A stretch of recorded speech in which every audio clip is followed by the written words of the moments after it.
Anyone who attended Steve Angellos' set at Coachella this year expecting to hear shiny, big room hits must have been very caught off guard. Instead of the energetic bounce of Wasted Love and a familiar sing-along to Save the World, fans were greeted by a theatrical religious-tinged performance presented in 3 parts comprising an album's worth of never-before-heard material. Live drummers stormed the stage. Dark, minimal visuals set a solemn and celebratory tones. He even designed a scent-called altar to take his crowd manipulation to a whole new dimension. A parental advisory warning preceded the presentation. There had been no warning. I think it's important as an artist to just constantly beat yourself up. I know that sounds bizarre, he tells Billboard. I've done this for such a long time and just doing what everybody else does, just playing the safe card, it doesn't always tickle me. It doesn't excite me. It doesn't make me want to go into the studio and create something. It doesn't make me challenge myself. For me, it was like, I need to make the biggest challenge I can possibly find and then he'll just fight with that. There's been a change in him and, therefore, a change in his music. That album's worth of material he debuted at Coachella, it's slowly being released in brief, teasing bursts. It began with the triumphant, almost psychedelic single Rejoice and a 12-track EP called Genesis. On Friday, October 13th, it evolved into darker moods on the double-sided Inferno EP. With more music on its way, for Angello, this new project is less an album as it is an installation. Speaking from the comfort of his studio in his hometown of Stockholm, Sweden, he explains the setting continues to inspire. It starts raining now at this time of year, he says, so it's perfect. It was around this time a year ago in 2016 when Angello's artistic metamorphosis began. It wasn't that I was lost creatively, he says. It was bigger than that. I've created music my whole life and I'm trying to cut through this noise all the time. I play the biggest shows in the world. I have the most success I could ever possibly have.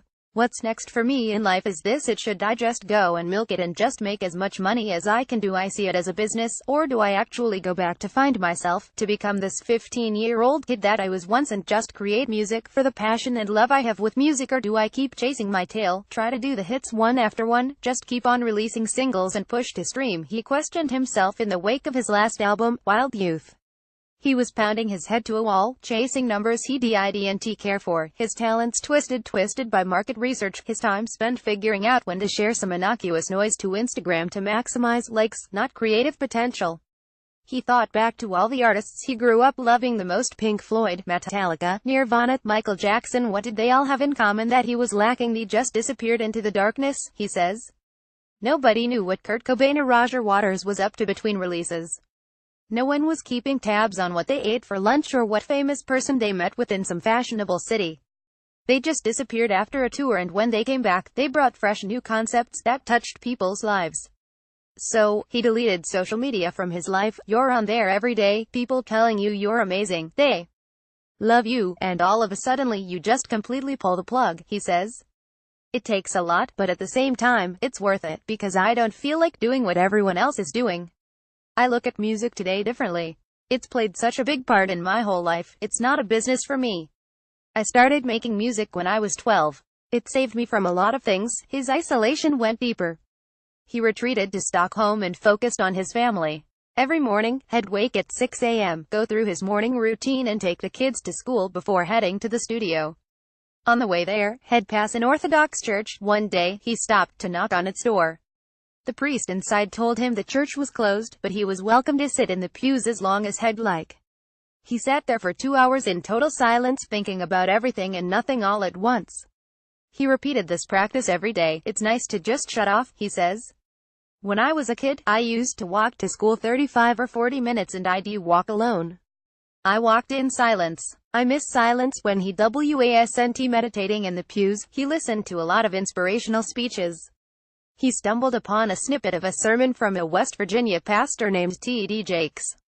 He was motivating his congregation to change their minds in order to change their lives as a means to prepare for a new year. It was a bolt to Angello's brain. He reached out to the church for an audio file and they acquiesced. Rejoice was the first song Angello created in this new state of mind. It was the lead single for this new body of work. It begins all his subsequent shows, and once it sees light of day, it will open the full release. You're supposed to create music that motivates people, inspires people and says something, he says. The music I grew up on, whether it was hip-hop or punk, everything used to be a revolution. It was a form of speech where you would express yourself culturally, and it could be so strong. I feel like dance music has completely lost that, he continues. In the beginning, we had house music and people used to do records that meant so much. I miss music to express. The only thing I hear now is people making records to make money, which we could flip burgers. What's the difference? And the problem is with a lot of artists, because it's become the norm, so the fans take it for what it is because that's what they're being told. He doesn't want to be like his peers releasing the same record 25 times in a row, and his new material is certainly not his old sound.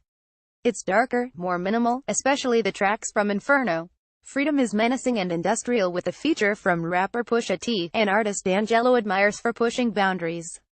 It's the epitome of what the Inferno act represents. We're in this endless battle, regardless of which way we're looking. The whole world is on fire, he says. At the end of the day, most of it is just pointless. It's just stupidity. It's paired on the EP with I Know, a hard, sensual song that pivots halfway through with a synth breakdown that shines a light, as if the listener has come across a bridge to a new land of opportunity, which makes sense, because the third and final act is parody, so each act ranges from 5 to 8 tracks. It will be a rather large project when it's all said and done. For promotion, Angello has returned to social media, but he's writing his own rules. There is a private Facebook group dedicated to Genesis, but only core fans received an invite. Twitter is the domain of Inferno and Paradiso will unfold on Instagram. I'm just fucking around with everything I'm not supposed to touch, he laughs. I'm like that as a person. I'm extremely disruptive and damaging. I kind of destroy stuff around me just to disrupt things. Sometimes, if they're too easygoing, I get uncomfortable. Once it's all out there, he's bringing the theatrical show on tour. Prepare your souls for the second coming. Steve Angellos is risen. Once in a while, you got to speak up, he says. It's not only about trying to push that one record and having fun, playing Vegas every week. It's about creating something. We're musicians. We're artists. We're supposed to disrupt, we're supposed to be disliked, we're supposed to be loved. We're just supposed to create. That's what we should do.